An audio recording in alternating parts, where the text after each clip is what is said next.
दूसरा ब्रांच यहाँ खुला, यह गौरवान्वित का विषय है।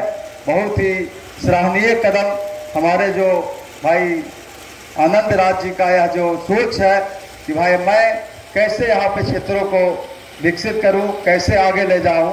तो सबसे पहले आप लोग जान लीजिए कि भाई इस जीवन का सबसे अनमोल रत्न अगर है तो उसका नाम है शिक्षा।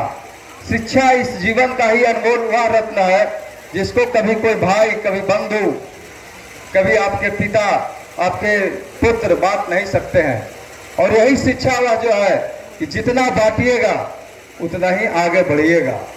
तो शिक्षा से ही आप क्रांति ला सकते हैं, शिक्षा से ही आप बदलाव ला सकते हैं, शिक्षा से ही आप आगे बढ़ सकते हैं। तो सबसे अनमोल रत्न जो शिक्षा है, आजकल हम लोग, हमारे माता पिता भाई हम लोग को चाहते हैं कि अच्छे स्कूल में उनको नामांकन कराए, अच्छे से पढ़ाए। वास्तव में यह काम सरकार की है, सरकार को करना चाहिए। स्कूल सभी जगह खुला हुआ है, आप लोग देख रहे हैं, कहीं भी स्कूल खुला हुआ है तो वहाँ पे आप देखिए कि यहाँ शिक्षक नहीं है।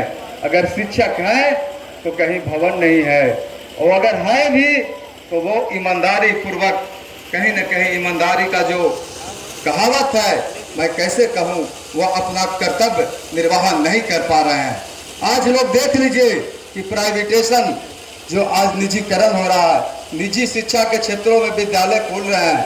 तो हमारे माताओं बहनों, अभिभावक भी चाहते हैं कि मैं वो प्राथमिक विद्यालय में नहीं भेजूं, यहाँ भेजूं प्राइवेट स्कूल में 200 फीस लगता है, वो स्कूल बड़ी बढ़िया होता है, हम वहीं भेज दे।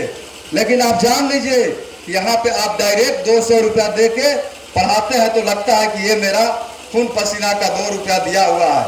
लेकिन यहाँ बैठे हैं नरेश साहू, बता दें कि वो प्राथमिक विद्यालय, वो उच्च विद्यालय किसका है, वह भी आपका खून पसीना से बनाया हुआ। आपका एक एक रुपया जो आप कमाते हैं, सब खरीदते हैं, कलम खरीदते हैं, मोबाइल खरीदते हैं, सारे रुपया में टैक्स अदा करते हैं। और वो टैक्स से यानी आपके रुपया से वो आपका विद्यालय है। इसलिए उस विद्यालय को भी सुधारने की जरूरत है, आगे बढ़ाने की जरूरत है। और जो वहाँ शिक्षक है, वो शिक्षक को भी समझना चाहिए अपने कर्तव्य को। हम लोग जैसे नरेश साहब बता रहे थे, पहले हम लोग देखे थे, बात सच्चाई है कि पहले जब यहाँ पे हम लोग देखते थे कि 20 किलोमीटर 25 किलोमीटर के भाई फलन वाऊ रहा थे, भाई स्कूल में जो मास्टर साहब हैं कहाँ रहते थे, तो वही मिट्टी के घर में हमारे गांव में रहते थे। 9 बजता था, वो अपना विद्यालय जाके निर्वहन करते थे।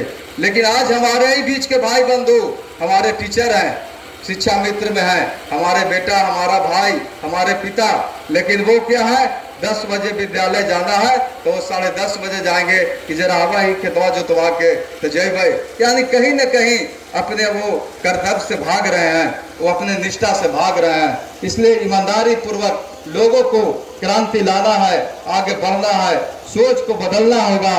खास करके माताओं बहनों को तो ये निश्चित सोच लीजिए कि मेरा बेटा कैसे क्रांति लाएगा, कैसे आगे बढ़ेगा। इसलिए कि जब तक हम उसको शिक्षित नहीं करेंगे, चाहे वह रिक्शा चलाने का वाला बेटा हो, ठेला चलाने वाला बेटा हो, ऐसा नहीं है कि रिक्शा चलाने वाला बेटा आज वहाँ IAS नहीं बना है।